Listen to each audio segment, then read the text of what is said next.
ಇವತ್ತು ಏಕಾಏಕಿ ಜನರು ಹೆಚ್ಚು ಬರೋದಕ್ಕೆ ಒಂದು ಕಾರಣ ಇದೆ. ನಿನ್ನೆ ಯಾವಾಗ ಟ್ರೋಫಿಯನ್ನ IPL RCB ತಂಡ ಗೆಲ್ತೋ ಆ ಕ್ಷಣದಿಂದಲೂ ಕೂಡ ಮೂರು ಪಕ್ಷದ ನಾಯಕರು ಒಂದ್ ಕಡೆ RCB ಪರ ಕರೆ ಕೊಟ್ಟಿದ್ದು, ಜೊತೆಗೆ ಇವತ್ತು ಒಂದು ರೀತಿ ವಿಜಯೋತ್ಸವ ರೀತಿಯಲ್ಲಿ, ಅದು ಈಗ ಬಿಜೆಪಿ ಅವರು ಏನೇ ಆರೋಪ ಮಾಡ್ಬೋದು, ಬೇರೊಂದು ಪಕ್ಷ ಇನ್ನೊಂದು ಆರೋಪ ಮಾಡ್ಬೋದು. ನಿನ್ನೆ ರಾತ್ರಿಯಿಂದಲೂ ಇವರು ಒಂದು ಕ್ರೀಡೆಯಾಗಿ ಅದನ್ನ ನೋಡ್ಲಿಲ್ಲ. ಅದಕ್ಕೆ ಕೆಲವೊಂದು ವಿಚಾರಗಳಲ್ಲಿ ನಾವು ಕೆಲವೊಬ್ಬರು ನಾಯಕಗಳನ್ನ ಒಪ್ಕೊಳ್ಳೇಬೇಕಾಗುತ್ತೆ. ಇದನ್ನ ಅಸ್ಮಿತೆಯಾಗಿ ನೋಡಬಾರ್ದು. ಇವತ್ತು ಅಸ್ಮಿತೆಯಾಗಿ ಕೆಲವೊಬ್ಬರು ನೋಡಿದ್ರಿಂದಲೇ ಸಣ್ಣ ಮಕ್ಕಳನ್ನ ನಾನು ಮತ್ತೆ ಒಂದಷ್ಟು ವರದಿಗಾರರು ಬಯಸ್ಕೊಂಡಿದೀವಿ. ಕೆಲವರು ಸಣ್ಣ ಮಕ್ಕಳನ್ನ ಎತ್ಕೊಂಡು ಬಂದಿದ್ದಾರೆ. ಅಲ್ಲಮ್ಮ, ಅವರು ಏನಾದ್ರು ಕಾಲ್ ತುಳಿದಾದ್ರೆ ಏನಾದ್ರು that is my own risk ಅಂತ ಒಬ್ಬ ಇದೇ ಮಾತನ್ನ ನನಗೂ ಸೇರಿದಂತೆ ಹಲವು ವರದಿಗಾರರಿಗೆ Taj west end main gate ಹತ್ರ ಇದೇ ಮಾತನ್ನ ಹೇಳಿದ್ಲು.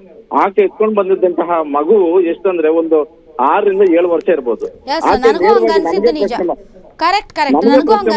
ನಿಜ. ಸಣ್ಣ ಮಕ್ಕಳನ್ನ ಯಾಕೆ ಕರ್ಕೊಂಡು ಬಂದಿದ್ದಾರೆ? ಇಷ್ಟು ದೊಡ್ಡ ಸಂಖ್ಯೆಯಲ್ಲಿ ಜನ ಸೇರಿದ್ದಾರೆ. ಇಷ್ಟು ಜನ ಸೇರ್ತಾ ಇದ್ದಾರೆ ಅಂತ ಗೊತ್ತಿದ್ರು ಕೂಡ ಫಾರ್ ದಿ ಸೇಫ್ಟಿ ಆಫ್ ಅವ್ರ ಮಕ್ಕಳು ಅವರು ವಾಪಸ್ ಹೋಗ್ಬೋದಾಗಿತ್ತು. ಆದ್ರೆ ಅಭಿಮಾನದ ಅತಿರೇಕ ಎಷ್ಟರ ಮಟ್ಟಿಗೆ ಇತ್ತು ಅಂತ ಅಂದ್ರೆ ಅವರು ರಿಸ್ಕ್ ತಗೊಂಡ್ರು. ಬಟ್ ಈ ತರ ಕ್ರೌಡ್ ಬರುತ್ತೆ ಅನ್ನುವಂತಹ ಮಾಹಿತಿ ಎಲ್ಲರಿಗೂ ಇತ್ತು ಮಾರುತಿ, ಗೊತ್ತಿತ್ತು, ಸರ್ಕಾರಕ್ಕೂ ಗೊತ್ತಿತ್ತು, ಪೊಲೀಸ್ ಇಲಾಖೆಗೂ ಗೊತ್ತಿತ್ತು.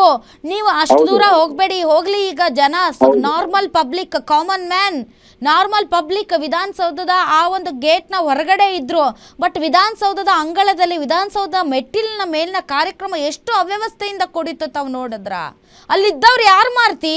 ಅಲ್ಲಿದ್ದವ್ರು ನಾರ್ಮಲ್ ಪಬ್ಲಿಕ್. ಫುಟ್ಪಾತ್ ಮೇಲೆ ನಮ್ಮ ಕರುನಾಡಿನ ಜೆಂಡಾ ಮತ್ತು RCB ಬಾವುಟ ಹಾರಾಡಿಸ್ತಾ ಇದ್ದವ್ರ? ಅಲ್ಲಿದ್ದವ್ರು ಯಾರು? ಮುಖ್ಯಮಂತ್ರಿಗಳು, ಮಂತ್ರಿಗಳು, ಶಾಸಕರು, ವಿಧಾನಸೌಧದಲ್ಲಿ ಕಾರ್ಯನಿರ್ವಹಿಸ್ತಾ ಇರುವಂತಹ ಸರ್ಕಾರಿ ಅಧಿಕಾರಿಗಳು ಮತ್ತು ಮಂತ್ರಿಗಳು, ಮುಖ್ಯಮಂತ್ರಿಗಳು ಸೇರಿದಂತೆ ಶಾಸಕರುಗಳ ಸಹಾಯಕರು ಎಲ್ಲ ದೊಡ್ಡ ಮಂದಿ VVIPಗಳು ಇದ್ದಂಥವ್ರು. ಸೊ ಇವರನ್ನ ಕಂಟ್ರೋಲ್ ಮಾಡೋಕ್ಕಾಗಿಲ್ಲ. ಅಲ್ಲಿ DK ಶಿವಕುಮಾರ್ ಅವರು ಮೈಕ್ ತಗೊಂಡು ಆ ಕಡೆ ಹೋಗಿ ಈ ಕಡೆ ಹೋಗಿ ಅಂದ್ರು ಕ್ಯಾರೆ ಅಂತ ಇರಲಿಲ್ಲ. ಎಲ್ಲರೂ ವಿರಾಟ್ ಕೊಹ್ಲಿ ಹಿಂದೆ ನಿಂತ್ಕೊ ಚಿಕ್ಕ ಪುಟ್ ಮಕ್ಕಳು ಸರ್ಕಾರಿ ಕಾರ್ಯಕ್ರಮದಲ್ಲಿ ಅವ್ರಿಗೇನು ಕೆಲಸ ಇರುತ್ತೆ?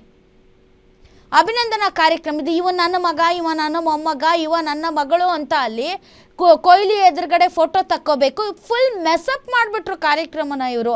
ಒಂದು ಸರ್ಕಾರಿ ಅಭಿನಂದನಾ ಕಾರ್ಯಕ್ರಮ, ಒಬ್ಬ ಗವರ್ನರ್ ಬಂದು ಆ ಕಾರ್ಯಕ್ರಮದಲ್ಲಿ ಭಾಗವಹಿಸ್ತಾರೆ ಅಂತಂದರೆ ಒಂದು ಸಭಾ ಮರ್ಯಾದೆ ಎಷ್ಟು ಅಚ್ಚುಕಟ್ಟಾಗಿ, ಎಷ್ಟು ಗೌರವಯುತವಾಗಿ ನಡಿಬೇಕಾದಂಥ ಕಾರ್ಯಕ್ರಮ ಒಂದು ಫ್ಯಾಮಿಲಿ ಕಾರ್ಯಕ್ರಮ ಆಯಿತು. ಫೋಟೋ ತಕ್ಕೊಳ್ಳೋದು, ರೀಲ್ಸ್ ಮಾಡೋದು, ಕೊನೆಗೆ ಎಲ್ಲರೂ ನುಗ್ಗಿಬಿಟ್ರು. ಪ್ಲೇಯರ್ಸೇ ಒಂಥರ ಅಜೂಬ ಆಗೋಯ್ತು. ಅವರು ಅಯ್ಯಪ್ಪ ಎದ್ದೋದ್ರೆ ಸಾಕು ಅನ್ನೋ ಥರದಲ್ಲಿ ಅದೊಂದು ಸರ್ಕಾರಿ ಅಭಿನಂದನಾ ಕಾರ್ಯಕ್ರಮ ಥರನ ಇತ್ತು ಅದು. ನಮ್ಮ ಮನೆಗಳಲ್ಲಿ ಮದುವೆ ಕಾರ್ಯಕ್ರಮಗಳಲ್ಲೇ ಅಚ್ಚುಕಟ್ಟಾಗಿ ಮಾಡ್ತೀವಿ. ಒಂದು ಸರ್ಕಾರಿ ಕಾರ್ಯಕ್ರಮ, ಒಂದು ಸ್ಟೇಜ್ ಹಾಕಿ ವಿಧಾನಸೌಧದ ಮುಂದೆ ಮರ್ಯಾದೆ ಇಲ್ದಂಗೆ, ಗೌರವ ಇಲ್ದಂಗೆ ಮಾಡಿಟ್ರಿ ಅವರು. ನನಗೆ ತುಂಬ ಬೇಜಾರಾಯ್ತು ಅದನ್ನು ನೋಡಿ. ಹೇಳಿ ಮಾರುತಿ. ಇಲ್ಲ, ನೀವ್ ಹೇಳಿದ್ದೆಲ್ಲವೂ ಕೂಡ ನಿಜ. ಇವತ್ತು ವಿಧಾನಸೌಧದ ಕಾರ್ಯಕ್ರಮ, ಮೆಟ್ಟಿಲ ಮೇಲೆ ನಡೆದಂತ ಕಾರ್ಯಕ್ರಮ ಅಂತೂ ಒಂದು ಸರ್ಕಾರಿ ಕಾರ್ಯಕ್ರಮ ತರ ಇರ್ಲಿಲ್ಲ. ಯಾಕಂತ ಹೇಳಿದ್ರೆ ಈ ಪೊಲೀಸರಿಗೂ ಒಂದು ಸಣ್ಣ ಸಮಸ್ಯೆ ಏನು ಅಂತ ಹೇಳಿದ್ರೆ, ಯಾರನ್ನು ಕೂಡ ತಡೆಯೋದಕ್ಕೆ ಇವ್ರಿಗೆ ಶಕ್ತಿ ಇಲ್ಲ. ಒಂದು ಮುಖ್ಯಮಂತ್ರಿ ಸೇರಿದಂತೆ ಸಿದ್ದರಾಮಯ್ಯ ಸೇರಿದಂತೆ ಪರಮೇಶ್ವರು, ಆಯ್ದ ಸಚಿವರನ್ನ, ಶಾಸಕರನ್ನ ಬಿಟ್ರೆ ಓಕೆ. ಆದ್ರೆ ಅದು ಮುಖ್ಯಮಂತ್ರಿ ಜೊತೆಗೆ ಇಡೀ RCB ಟೀಮ್ ಇದೆ. ಬರೀ ಅಲ್ಲಿ ಕರ್ನಾಟಕದವ್ರಿಲ್ಲ, ಬೇರೆ ಬೇರೆ ರಾಜ್ಯದವ್ರು ಇದಾರೆ, ಬೇರೆ ಬೇರೆ ದೇಶದವ್ರು ಇದಾರೆ. ಇಂಥ ಸಂದರ್ಭದಲ್ಲಿ ಅವರನ್ನ ಅಚ್ಚುಕಟ್ಟಾಗಿ ಕರ್ಕೊಂಡು ಬಂದು ಅಚ್ಚುಕಟ್ಟಾಗಿ ಮಾರುತಿ ಟಿವಿ ನೋಡಿ. ಅಲ್ಲಿ RCB ಕಾರ್ಯಕ್ರಮದಲ್ಲಿ DK ಶಿವಕುಮಾರ್ ಅವರು 11 ಜನ ಸತ್ತೋಗಿದ್ದಾರೆ, ಆದರೂ ಪರವಾಗಿಲ್ಲ ಅಂತ ಅಲ್ಲೂ ಹೋಗಿ ಕಪ್ನ ಎತ್ತಿಡ್ದಿದ್ದಾರೆ. ಬಾ ವಿತ್ ಡ್ಯೂ ರೆಸ್ಪೆಕ್ಟ್ ನಾನು ಹೇಳ್ತೀನಿ, ಅದಕ್ಕೆಲ್ಲ ಇವ್ರ ಕಾರಣ ಅಂತ ನಾನು ಹೇಳೋಕ್ಕೆ ಇಷ್ಟಪಡ್ತಾ ಇಲ್ಲ. ಬಟ್ ಐ ಡೋಂಟ್ ನೋ, ಇದೊಂಥರ ಸಂದಿಗ್ಧ ಪರಿಸ್ಥಿತಿ. ಈ ಕಡೆ ಜನ, ಆ ಕಡೆ ನಮ್ಮ RCB ತಂಡ ಹೆಂಗೆ ಬ್ಯಾಲೆನ್ಸ್ ಮಾಡಬೇಕು I don't know. But Chinnaswamy ಸ್ಟೇಡಿಯಂನಲ್ಲಿ ಮಾಡ್ಕೋತಾ ಇದ್ರು ಅವ್ರ ಕಾರ್ಯಕ್ರಮ. DCM ಅವ್ರು ಹೋಗಬೇಕು ಅಂತ ಇತ್ತೋ ಇರಲಿಲ್ವೋ ಐ ಡೋಂಟ್ ನೋ. ಇನ್ನು ಈ ಒಂದು ಕಡೆ ಸೂತಕದ ಛಾಯೆ, ಮತ್ತೊಂದು ಕಡೆ ಸಂಭ್ರಮ. ಇವೆರಡನ್ನು ಹೇಗೆ ತಾಳೆ ಮಾಡಬೇಕು, ಹೇಗೆ ನೋಡಬೇಕು ಅಂತ ನನಗಂತೂ ಗೊತ್ತಾಗ್ತಾ ಇಲ್ಲ.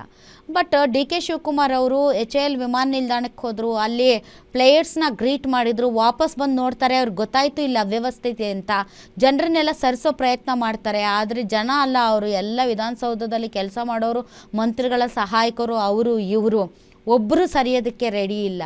ಅವರಾದರೂ ಏನು ಮಾಡ್ತಾರೆ ಡಿ ಕೆ ಶಿವಕುಮಾರ್ ಅವರು? ಯಾರು ಆ ಕಾರ್ಯಕ್ರಮದ ಆಯೋಜನೆಯ ಹೊಣೆ ತಗೊಂಡಿದ್ರು ಐ ಡೋಂಟ್ ನೋ. ಮತ್ತೊಂದು ಕಡೆ ಚಿನ್ನಸ್ವಾಮಿ ಸ್ಟೇಡಿಯಂನಲ್ಲಿ ಈ ಒಂದು ಕಾಲ್ತುಳಿತ